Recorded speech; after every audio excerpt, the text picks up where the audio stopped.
looks like nobody has cabin fever today. They're all out. My name is Kim, and I'm an alcoholic. Hi, Kim. You know, I'm entering my twilight years, so I'm beyond hope. So I thought I would do a short story on the 12th step about carrying a message and practicing these principles in all our affairs. Before I retired, I had a career in the second oldest profession in the world. My predecessors were mentioned on a number of occasions in the Bible. The tax collector. I had a unique opportunity to define my own position, which is unheard of in the public sector. I had more power than the sheriff in civil matters. My signature alone, I could take your bank account, I could even take your house. I had a blank check that I used to use for the acquisition of real estate. Now, to some of you, this is not only going to be a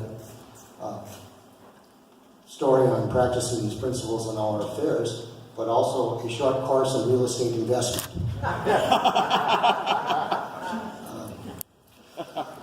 So a lot of my acquisitions I did were through what is called redemption. And to give you an example of what that's like, let's say you have a house that's worth $200,000, and you have a mortgage on the property that's worth $130,000, and it's going through foreclosure. Well, the mortgagor, the homeowner, has up to the sheriff's sale just to make the defaulted payments.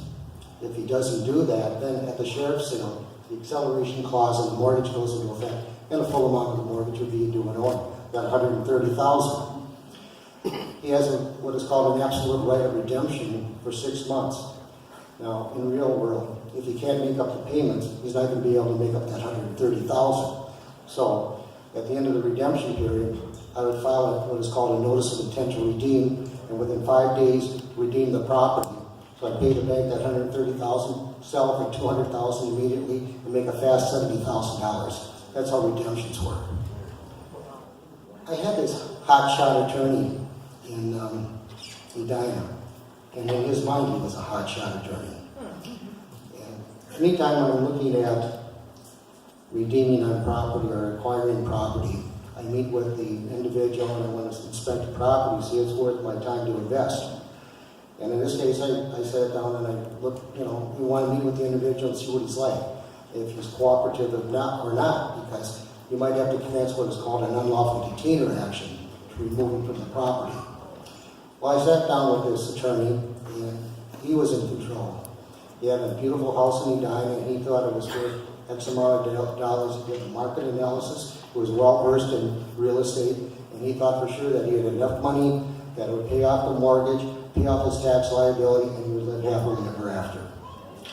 The real world was that, I didn't see what he saw, but he thought he was in control. And I'm looking at this guy. He's got he's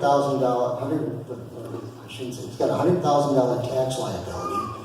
He's just gone through divorce, and he's losing his house. I don't really think this guy's in control.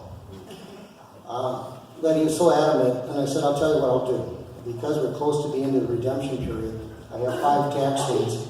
I can file 5 notices of intent to redeem, which would extend the period of redemption 25 days, and that if you got a purchase agreement during that period of time, that I could step into the shoes of the seller and then adhere to the purchase agreement. Well, the time passed, the 25 days, and he didn't have anybody. I sat down with him, and we had a long talk, and I ended up telling him about the serenity prayer. God grant me the serenity to accept the things I cannot change, the power to change the things I can, and the wisdom to know the difference. We parted ways. I thought that was it. 5 years later, I'm at Gopher State. Everybody knows what Gopher State is. Yeah. And guess who came up to me? The hotshot attorney. And I thought, wow. And he said, I said, Michael, how are you doing? He says, I'm doing well. He said, I've been in the fellowship for 3 years, and I do a lot of speaking. Trial attorneys are excellent speakers. And he told me that I was part of a story. And I thought, sometimes unconsciously, We are practicing these principles in all our affairs, carrying the message and planting the seed.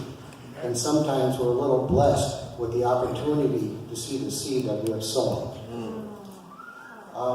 This journey started for me on the 12th day of the 12th month because of the 12 steps in my God 31 years ago.